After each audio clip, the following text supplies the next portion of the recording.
오늘 설교 제목이 다시 읽는 불의한 청지기의 비유입니다. 여러분께 제가 오늘 바라는 것은 여러분이 이전에 들었던 설교를 통한 불의한 청지기 비유에 대한 고정관념이나 이해나 선입관을 잊어주시고 들어주시면 좋겠습니다. 성경을 읽을 때 제가 두 가지를 꼭 기억해야 한다고 말씀드렸습니다. 첫 번째는 무엇입니까? 말씀을 한 절만 뚝 떼어내어서 읽으면 안 되고 전후 맥락 속에서 그 말씀의 뜻을 이해해야 한다고 말씀드렸습니다. 그렇죠? 두 번째 중요한 것은 성경이 말하고 있는, 성경 66권이 말하고 있는 하나님은 누구신가? 하나님은 무엇을 하셨는가? 이거에 기초해서 성경을 해석해야 한다는 것입니다. 바라옵기는 오늘 이 시간 성령 하나님께서 우리들의 마음과 귀에 할례를 베풀어 주셔서 선포되는 새로운 진리의 말씀이 여러분 신비에 잘 새겨지길 바랍니다. 먼저 오늘 본문의 앞부분 내용을 제가 간단하게 요약하겠습니다. 중요한 내용이니까 따라오십시오. 옛날에 불의한 청지기가 있었습니다. 그런데 누군가가 그 청지기가 불의하게 주인의 소유를 허비한다는 사실을 고발하였습니다. 이에 주인은 불의한 청지기를 해고 통지하였습니다. 해고 통보를 받은 청지기는 앞으로 먹고 살 일을 걱정하다가 한 가지 꼼수를 생각해내었습니다. 그것은 주인에게 돈을 빌려간 채무자들을 불러다가 그들의 빚을 주인 허락도 없이 탕감해 주어 그들이 자기에게 고마움을, 은혜를 입게 하는 방법입니다. 그렇게 하면 빚을 탕감받은 빚진 자들이 청지기에게 고마워하는 것은 물론이고 수수료, 대가를 챙겨줄 것이기 때문입니다. 그리고 지금은 아니라도 나중에라도 자신의 은혜를 잊지 않고 자신에게 선대할 것이라고 생각했습니다. 그러자 8절에서 주인이 이 옳지 않은 청지기가 이를 지혜 있게 하였으므로 칭찬하였으니 이 세대의 아들들이 자기 시대에 있어서는 빛의 아들들보다 더 지혜로움이니라 라고 이야기합니다. 바로 이 8절이 매우 중요합니다. 잘 들으십시오. 8절을 집중해서 보겠습니다. 난해 구절입니다. 많은 설교자들이 그리고 성도들이 이 성경을 기존 방식으로 잘못 해석하는 출발점이 바로 8절입니다. 성경은 분명히 이렇게 얘기합니다. 주인이 이 옳지 않은 청지기가 이를 지혜 있게 하였으므로 칭찬하였다라고 합니다. 그러므로 문자 그대로 우리가 이해하면 청지기가 행한 일을 우리는 어떻게 받아들일 수밖에 없어요? 좋은 방향으로 인정하고 시작할 수밖에 없어요. 성경이 그렇게 얘기하니까, 그죠? 그래서 이 비유의 진짜 의미와 해석이 왜곡되게 됩니다. 그런데 저는 8절이 정말 과연 우리가 이해하는 문자 그대로의 그런 뜻인가? 라고 의심을 합니다. 먼저 청지기가 어떤 사람인지 함께 살펴보겠습니다. 일반적으로 청지기는 누구입니까? 가지고 있는 종들 중에서 가장 신뢰하는 종입니다. 대부분 그 주인집에서 출생한 사람이고 집안의 모든 물건과 살림을 관리하고 분배하고 책임지는 사람입니다. 주인의 재산을 관리했고 주인의 대리인의 역할을 해서 오늘 말로 하면 도장을 가지고 계약서에 도장을 찍어주는 사람이에요. 주인의 재산 관리를 맡길 정도로 어떤 사람이에요? 정직하고 주인의 신뢰를 받는 책임감 있는 사람이에요. 그런데 오늘 본문에 나오는 청지기는 어떻습니까? 어때요? 그런 청지기예요? 그가 성실하고 정직한가요? 그렇지 않죠. 그가 악독 고용주를 만나서 주인에게 어느 날 갑자기 부당해고를 당한 억울한 사람인가요? 그렇지 않죠. 성경은 뭐라고 청지기를 정의합니까? 앞에다가 어떻게 정의하죠? 불의한 청지기, 우리말로 옳지 않은 청지기라고 정의합니다. 1절입니다. 또한 제자들에게 이르시되 어떤 부자에게 청지기가 있는데 그가 주인의 소유를 낭비한다는 말이 그 주인에게 들린지라. 분명히 성경은 뭐라고 합니까? 청지기가 주인의 소유를 잘 관리한다고 합니까? 낭비한다고 합니까? 낭비한다고 하죠. 그러니 그는 올바른 청지기가 아니라 불의한 자, 옳지 못한 자입니다. 자기 소유가 아니라 주인의 소유를 자기 것처럼 함부로 사용하는 자입니다. 그뿐이 아닙니다. 3절입니다. 청지기가 속으로 이르되 주인이 내 직분을 빼앗으니 내가 무엇을 할까? 땅을 파자는 힘이 없고 빌어먹자니 부끄럽구나. 직업을 우리가 잃게 되면 어느 누구든지 새로운 일자리를 찾기 위해 노력합니다. 그리고 정 안 되면 가족들을 위해서 빌어서라도 먹을 생각을 하는 것이 보통 인간입니다. 그런데 이 청지기는 힘이 없어서 땅을 파지 못하겠다고 하고 부끄러워서 빌어 먹을 수 없다고 합니다. 즉 무슨 말입니까? 그는 옳지 못한 자일 뿐만 아니라 성실하지도 않고 가족들에 대한 책임도 없는 사람입니다. 그는 체면을 중시하고 땀 흘려 일하기 싫어하는 자입니다. 자신이 화이트 칼라, 지금까지는 그래도 손에 물 안 묻히고 사무직이라 괜찮았는데 이제 생산직, 몸을 사용하는, 땀 흘려야 하는, 손으로 일해야 되는 육체 노동과 같은 힘든 일을 할 수 없다고 합니다. 그리고 도덕과 윤리의식이 없습니다. 죄책감이 없는 사악한 자입니다. 자기 멋대로 자기의 앞날과 자기의 이익을 위해서 주인의 재산을 낭비하는 것이 아니라 도둑질하는 자입니다. 스스로 미래를 대비한 지혜라고 하지만 이것은 불법이고 어리석은 육신을 따라 사는 자의 전형적인 모습일 뿐입니다. 그렇다면 여기서 여러분은 저의 이러한 맥락에 의문을 제기할 수도 있을 것 같아요. 어쨌든 성경은 8절에서 주인이 이 옳지 않은 청지기가 일을 지혜 있게 하였으므로 칭찬하였으니 이 세대의 아들들이 자기 시대에 있어서는 빛의 아들들보다 더 지혜로움이니라 라고 말하지 않느냐 이렇게 하실 거예요. 그렇죠? 성경은 주인이 청지기를 칭찬하지 않느냐라고 그래도 반문을 하실 거예요. 그런데 성도 여러분, 많은 분들이 여기서 실수하는 게 여기에 있는 주인을 예수님하고 동일시합니다. 그런데 여기 있는 주인은 예수님이에요? 아니면 청지기의 주인이에요? 청지기의 주인이에요. 그러니까 예수님이 말씀하신 진리가 아니라 청지기의 주인이 이야기하는 거예요. 그걸 우리가 고려해야 돼요.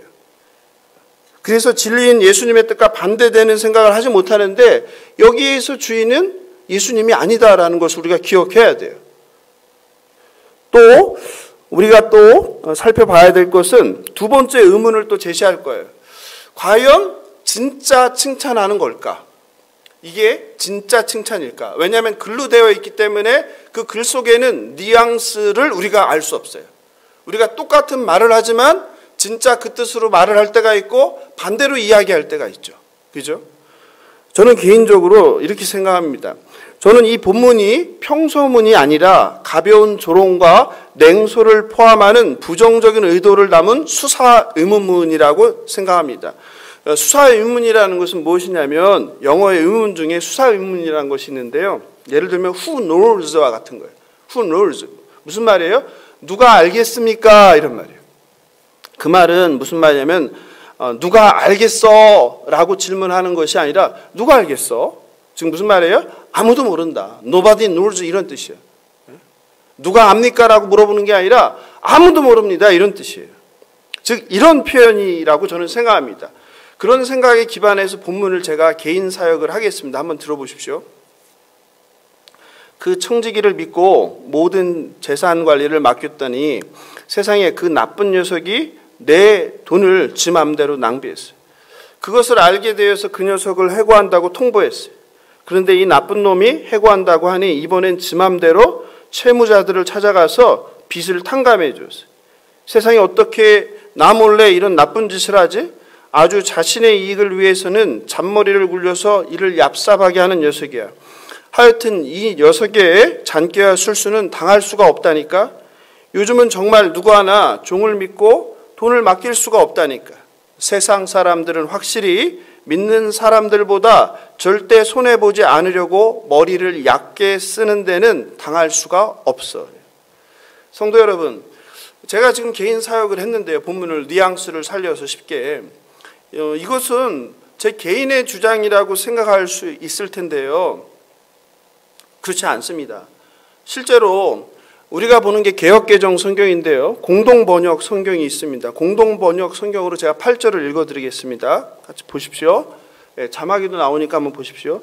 그 정직하지 못한 청지기가 이를 약삭빠르게 처리하였기 때문에 주인은 오히려 그를 칭찬하였다. 세속의 자녀들이 자기네들끼리 거래하는 데는 빛의 자녀들보다 더 얕다. 이렇게 했어요. 개역개정이 빛의 자녀들보다 지혜롭다라고 해석하여 우리가 그냥 무조건으로 긍정적으로 내용을 받아들이게 해석을 했는데 공동 번역 성경은 그 헬라어 프리니모스를 약다라고 했어요. 약다는 긍정적인 뜻이에요, 부정적인 뜻이에요? 부정적인 뜻이죠. 부정적인 뜻이 강하죠. 이해되시죠? 그래도 여전히 마음 가운데 제 해석에 동의를 하지 못한다면 제가 다음 설명을 드리겠습니다. 한번 들어보십시오. 9절인데요. 9절이 8절과 함께 가장 논란이 되는 본문입니다. 한번 보겠습니다. 내가 너희에게 말하노니 불의의 제물로 친구를 사기라. 그리하면 그 제물이 없어질 때에 그들이 너희를 영주할 처소로 영접하리라. 문자 그대로 이런 얘기예요. 보통 설교의 주제인데 불의의 제물로 친구를 사기라. 즉 불의한 제물을 사용해서라도 친구를 얻어서 그 영혼을 구하라 이런 말이에요. 불의한 청지기처럼 주인의 돈을 자기의 이익을 위해서 사용해서라도 자신의 미래를 준비하고 친구를 만들어야 한다. 그런데 그렇게 주장하는 사람들도 좀 민망했는지 그걸 조금 더 확대해서 이렇게 해석했어요. 어떻게 해요? 그냥 친구가 아니라 영혼을 구하라. 불의한 재물을 사용해서라도 영혼을 구하면 된다. 이렇게 설명합니다. 그런데 저는 마찬가지로 그런 해석에 동의하지 않습니다. 왜냐하면 제가 아는 하나님은 공의의 하나님이시기 때문입니다. 하나님께서 불의한 돈으로 영혼을 구원하라고 하지 않을 거예요. 공의로운 하나님께서 자녀들에게 너희들의 미래를 위해서 너희들의 이익을 위해서 필요하다면 불의한 재물을 사용해서라도 남을 돕고 그리고 그 영혼을 구하라, 친구를 사귀어라, 절대 그럴 뿐이 아니죠. 하나님께서는 하나님의 그 공의를 이루기 위해서 무엇을 하셨습니까? 자기의 하나뿐인 아들 독생자 예수 그리스도를 이 땅에 보내신 분이에요. 하나님의 그 약속, 하나님의 거룩과 하나님의 공의를 이루기 위해서 다르게 할 수도 있었는데 마땅한 대가를 지불해야 했습니다. 그런 분이 하나님인데 저희들에게 불의한 재물을 그렇게 사용하라고 말했겠습니까? 창조주가 피조물인 인간들에게 조롱과 비난과 핍박을 받고 결국 십자가에 매달려 물과 피를 쏟으면서 하나님의 공의를 완성하신 분이 공의의 하나님이십니다. 그런 하나님께서 친구를 사귀기 위해서라면 불의한 재물도 지혜롭게 사용해라? 말도 안 되는 주장이죠. 그렇다면 거기까지는 좀 알겠어요. 그러면 9절은 그럼 어떤 의미입니까? 저는 불의한 청지기 비유를 오랫동안 고민하고 묵상하고 이해하면서 참 많은 책을 보고 연구했습니다. 그리고 너무 감사하게도 어느 날 바로 저와 같은 고민을 하고 생각을 한 학자를 만나게 되었습니다. J.C. 완지라는 학자입니다. 그는 이렇게 이야기합니다. 불의의 제물로 혹은 불의의 제물로부터에 쓰인 헬라어가 에크라는 전치사인데 이것은 뭐뭐로부터가 아니라 제거하고라고 하는 뜻이 있다. 그러므로 우리는 여기서 뭐뭐로부터가 아니라 제거하고라고 해석해야 한다. 어떻습니까? 그러면 어떻게 해석을 해야 돼요? 불의의 제물로 되어 있는데 그게 아니라 어떻게 해야 됩니까? 불의의 제물을 제거하고 불의의 제물 없이 이런 뜻이 돼요. 불의의 제물 없이 친구를 사귀라 이런 뜻이라는 거예요. 동일하지 않지만 비슷한 맥락의 주장을 하는 학자들이 또 있습니다. 텔레베크와 콜레라는 학자인데요. 이들은 이렇게 주장합니다. 에크라는 전치사를 뭐뭐를 제외하고처럼 분리적인 개념으로 해석하여 뭐뭐라기보다는의 뜻으로 해석하는 것이 바람직하다. 그럼 이런 경우에는 어떻게 해석이 되겠어요? 불의의 제물로가 아니라 불의의 제물보다는 이런 말이죠. 그럼 무슨 말이에요? 불의의 제물을 사귀지 말고 친구를 사귀라 이 말이죠. 제가 이런 주장을 하는 데는 또 다른 결정적인 이유가 있습니다. 그냥 그렇게 저 혼자 해석하는 게 아니라 더 중요한 이유가 있어요. 그것은 바로 뭐예요? 제가 성경 읽기의 첫 번째 기준 뭐예요? 문맥, 전후 맥락. 제가 계속 강조하지만 절대 성경에서 한 절만 떼어내서 이해하고 적용하면 안 됩니다. 하나님 말씀은 맥락에서 이해해야 합니다. 바로 그게 10절, 13절입니다. 같이 읽어볼까요? 지극히 작은 것에 충성된 자는 큰 것에도 충성되고 지극히 작은 것에 불의한 자는 큰 것에도 불의하니라. 너희가 만일 불의한 재물에도 충성하지 아니하면 누가 참된 것으로 너희에게 맡기겠느냐. 너희가 만일 남의 것에 충성하지 아니하면 누가 너희의 것을 너희에게 주겠느냐. 여기까지만 볼게요. 먼저 10절. 하나님께서는 작은 것에 충성된 자가 큰 것에도 충성되고 작은 것에 불의한 자가 큰 것에도 불의한다. 갑자기 이 말을 왜 하세요? 즉 무슨 말이냐면 이 10절부터 13절은 사실은 뭐예요? 앞에 나온 불의한 청지기의 비유의 결론이에요. 분리된 게 아니라 별개의 이야기 아니라 결론 부분이에요. 결론. 그러니까 중요한 건 뭐예요? 우리가 10절, 13절이 이 비유에 예수님께서 말씀하시는 주제이다. 핵심이다. 그런데 이걸 놓고 보는 거죠. 즉 하나님은 자녀들에게 맡겨준 재물을 어떻게 하라는 거예요? 정직하게 관리하라는 거예요. 불의하게 사용하지 말고. 네가 맡겨준 재물을 잘 관리해야 내가 그걸 맡기지. 이 말씀을 하시는 거죠.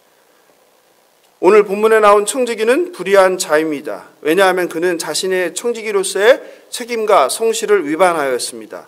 자신의 미래와 이익을 위해 주인의 재물을 도둑질한 자입니다. 이런 불의한 자를 하나님께서 잘했다고 지혜롭다고 칭찬할 리 없습니다. 오히려 이 불의한 청지기처럼 불의하게 자신을 위해서 남의 재물을 사용하는 불법을 행하면 안 된다고 경고하십니다. 이것은 칭찬받을 일이 아니라 도둑질입니다. 예를 들어 만약 여러분이 사장이라면 오늘 본문에 나오는 불의한 청지기에게, 불의한 직원에게 여러분의 재산을 맡길 수 있겠습니까? 또 여러분이 1억을 누군가에게 빌려줬는데 그 일을 대신하는 직원이 그 사람에게 가서 자기 맘대로 도장을 갖고 5천만 원으로 계약서를 바꿔주고 그 대가로 수수료를 받아 챙긴다면 그것을 누가 옳다고 하겠습니까? 우리 거룩하시고 정의로우시고 공의로운 하나님이 그런 행위를 정직하게 잘했다, 지혜롭게 했다 칭찬하시겠습니까? 천만에요. 또 그런 사람에게 소중한 재산을 어떻게 맡기겠습니까? 만일 여러분 중에 그런 청지기를 자신의 직원으로 고용하여 재산을 맡기고 자기 맘대로 여러분의 재산을 낭비했는데 잘했다, 네가 지혜롭구나, 정말 지혜롭구나 이렇게 칭찬하실 고용주가 누가 있겠습니까? 아마도 여러분 중에 그것에 동의를 하시는 분은 한 분도 안 계실 것입니다. 나의 재산을 맡길 사람은 정직한 사람이어야 합니다. 그러므로 하나님께서는 불의한 청지기를 칭찬하는 것이 아니라 불의한 청지기처럼 불의한 방법으로 재산을 탐내어 자신을 위해 사용하는 방법을 질책하는 것입니다. 그런 불의한 사람에게 하나님의 돈, 하나님의 나라를 맡길 수 없다는 경고입니다. 작은 것에 이렇게 불의한 자에게 어떻게 하나님의 나라의 일을, 하나님의 재물을 맡길 수 있겠냐는 경고입니다. 저는 이 13절이 불의한 청지기 비유의 결론이라고 생각합니다. 13절을 함께 읽겠습니다. 집 하인이 두 주인을 섬길 수 없나니 혹 이를 미워하고 저를 사랑하거나 혹 이를 중히 여기고 저를 경히 여길 것임이니라. 너희는 하나님과 재물을 겸하여 섬길 수 없느니라. 아멘. 이 불의한 청지기 비유의 결론은 불의한 재물로 친구를 사귀라가 아니라 불의한 청지기처럼 재물을 지혜롭게 사용해라가 아니라 무엇입니까? 하나님과 재물을 겸하여 섬길 수 없다. 이게 주제입니다. 근데 이걸 빼뜨리고 설명을 하다 보니까 해석이 꼬이게 되는 거죠. 사랑하는 성도 여러분, 우리가 주목해야 되는 것은 바로 13절입니다. 재물을 뜻하는 맘모나스는 우리가 보통 돈으로 알고 있는데 실제로는 신뢰하는 대상이란 뜻이었습니다. 신뢰하는 대상. 우리가 신뢰하는 대상이 누구여야 합니까? 하나님이시죠. 그런데 이게 무엇으로 바뀌었다는 거예요? 돈으로 바뀌었다는 것이죠. 어떤 사람에게는 능력으로 바뀐 것이고 어떤 사람에게는 그게 자식으로 바뀐 것이고 어떤 사람에게는 그게 직업으로 바뀐 것이고 어떤 이에게는 그게 땅과 아파트로 바뀐 것이죠. 그러므로 불의한 청지기의 비유는 불의한 재물을 사용해서라도 친구를 잘 사귀라든지 불의한 재물을 세상 사람들처럼 지혜롭게 사용하라는 교훈이 절대 아닙니다. 하나님의 백성은 결코 자신의 이익과 자신의 욕망을 위해서 남의 재물을 거짓되이 불법으로 사용해서는 안 된다는 교훈입니다. 돈을 사랑하지 말라는 뜻입니다. 디모데전서 6장 9절 10절입니다. 같이 읽어보겠습니다. 부하려 하는 자들은 시험과 올무와 여러 가지 어리석고 해로운 욕심에 떨어지나니 곧 사람으로 파멸과 멸망에 빠지게 하는 것이라. 돈을 사랑함이 열만하게 뿌리가 되나니 이것을 탐내는 자들은 미혹을 받아 믿음에서 떠나 많은 근심으로써 자기를 찔렀도다. 돈을 사랑함이 뭐라고 합니까? 일만하게 뿌리라고 하죠. 만몬은 그 자체로 죄입니다. 그리고 죄일 뿐만 아니라 모든 악의 시초입니다. 근원입니다. 성경에서 유일하게 하나님께서 하나님 당신과 비교한 게 있어요. 그것이 무엇입니까? 오늘 본문에 나왔잖아요. 누구요? 하나님과 뭐를요? 재물을 겸하여 숨길 수 없다. 얼마나 그 재물이라는 돈이라는 것이 만몬이 대단하면 하나님께서 하나님 자신과 그것을 비교해서 겸하여 섬길 수 없다고 말씀하셨겠습니까? 실제로 우리가 사는 이 물질 만능주의, 자본주의 세상은 돈이면 안 되는 것이 없습니다. 사람이 살면서 직면하는 문제들의 99% 이상이 돈이면 다 해결됩니다. 그러니 하나님보다 돈을 붙잡을 수밖에 없죠. 99.9%가 다 돈이면 해결되니. 물질적 풍요를 누리는 삶은 하나님만 바라보고 하나님의 도우심만을 바라보며 하나님을 찾는 것과는 멀어질 수밖에 없습니다. 웬만한 문제는 바로 은행에 넣어둔 잔고로 다 해결되기 때문입니다. 그러나 물질이 없는 삶은 어떻습니까? 불편합니다. 힘이 듭니다. 짜증이 납니다. 어렵습니다. 답답합니다. 그뿐만 아니라 자존심 상할 일이 그렇게 많습니다. 구차합니다. 더 이상은 어디다 손 빌릴 데도 없습니다. 물질의 풍요를 구하고 누리는 삶보다 비록 재물이 없을지라도, 그래서 어려울지라도 하나님 아버지를 의지하는 그런 하나님 의존적 삶을 살아가는 저와 여러분 되길 예수님의 이름으로 축원합니다. 그리고 꼭 기억하십시오. 이거 꼭 기억하셔야 돼요.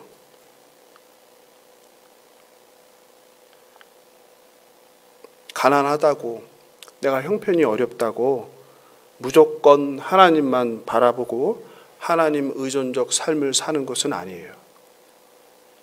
기억하셔야 됩니다. 나는 형편이 안 좋으니까 잘 됐네, 그러실 일이 아니에요. 오히려 형편이 어려운 사람들이, 그들 중에는 돈이 우상이 된 사람들이 많습니다. 세상에 대한 분노, 자기 인생에 대한 후회, 그래서 오히려 돈 하는 사람들이 형편이 어려운 사람들 중에 더 많을 수 있습니다. 그러니까 내가 형편이 어렵다고 오늘 설교 말씀 들었으니까 내가 하나님 의존적 삶을 살겠구나 착각하지 마시기 바랍니다. 돈에 더 집착하고 성공을 꿈꾸고 일확천금을 꿈꾸고 그 돈을 위해서 온 삶을 바치고 돈에만 집중하는 사람들이 더 있을 수 있습니다. 불의한 청지기는 돈을 사랑하였기에 불의한 방법으로 주인의 돈을 도둑질하여 자신의 불안한 미래를 준비했습니다. 하나님은 공의로우신 분입니다. 하나님은 정의로우신 분입니다. 하나님은 거룩하신 분입니다. 하나님께서는 결코 선한 목적을 위해서 자녀가 불의한 방법을 선택하는 것을 기뻐하지 않으십니다. 불의한 청지기의 비유를 올바로 이해하셔서 재물을 의지하지 말고 하나님을 의지하며 우리 안에 이미 임한 하나님 나라, 천국을 누리며 사시길 예수님의 이름으로 축원합니다. 말씀을 마무리합니다.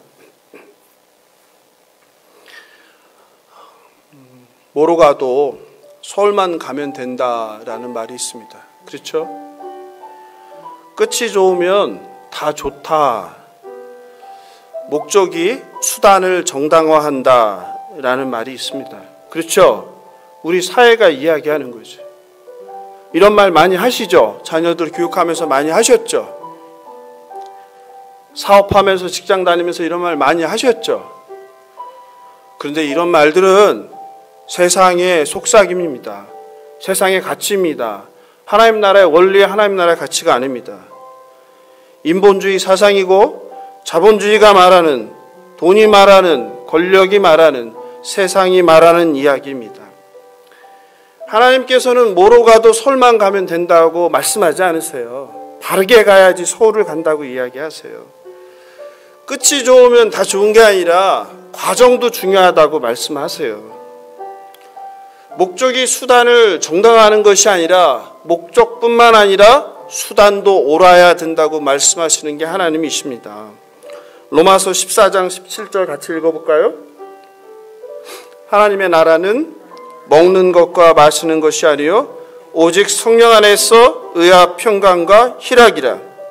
제가 지난 금요일날 말씀드린 것처럼 우리가 죽어서 가는 천국만이 아니라 2000년 전 이 땅에 예수 그리스도와 함께 임한 그 하나님 나라가 저와 여러분 안에 있습니다. 하나님 나라는 이미 저와 여러분 안에 있습니다. 그것이 바로 무엇입니까? 성령 안에서 의와 평강과 희락이라고 하였습니다. 그러니 대충 막 살다가 예수 믿으니까 천국 가면 되겠네라고 생각하시면 안 되는 것입니다. 내가 오늘 나에게 주어진 하루를 성실하게 최선을 다해서 하나님 주시는 그 은혜에 감사하면서 자족하면서 살아내야 되는 것입니다. 그 나라는 재물이 주는 평강과 기쁨이 아닙니다. 세상 쾌락과 권력이 주는 기쁨과 쾌락이 아닙니다. 오직 성령 안에서 그리스도 안에서 주시는 이해할 수 없는, 세상 사람들은, 예수를 모르는 사람들은 이해할 수 없는 참된 평강과 기쁨과 감사입니다. 그런 사람은 타인과 비교하면서 결핍과 불행해하지 않습니다. 오직 날마다 나의 나된 것은 측량할 수 없는 하나님의 은혜임을 고백하면서 감사하면서 살아갑니다. 목적뿐만 아니라 과정과 수단도 합법적이고 의로워야 합니다. 세상 법, 사회법, 윤리, 도덕 잘 지키셔야 합니다. 선한 방법으로 선한 목적을 이루는 것이 진정한 하나님 나라입니다. 그러므로 불의한 재물로 친구를 사귀는 것은 절대 안 됩니다.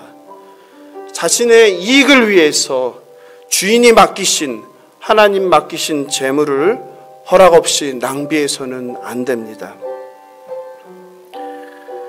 하나님 우리 마음 다 받으십니다. 우리 권사님 중에 한 분이 저한테 그 말씀하셨어요. 목사님, 은행에서 이제 새 돈을 안 바꿔준다는 거예요. 그럼 어떻게 하면 좋겠냐고.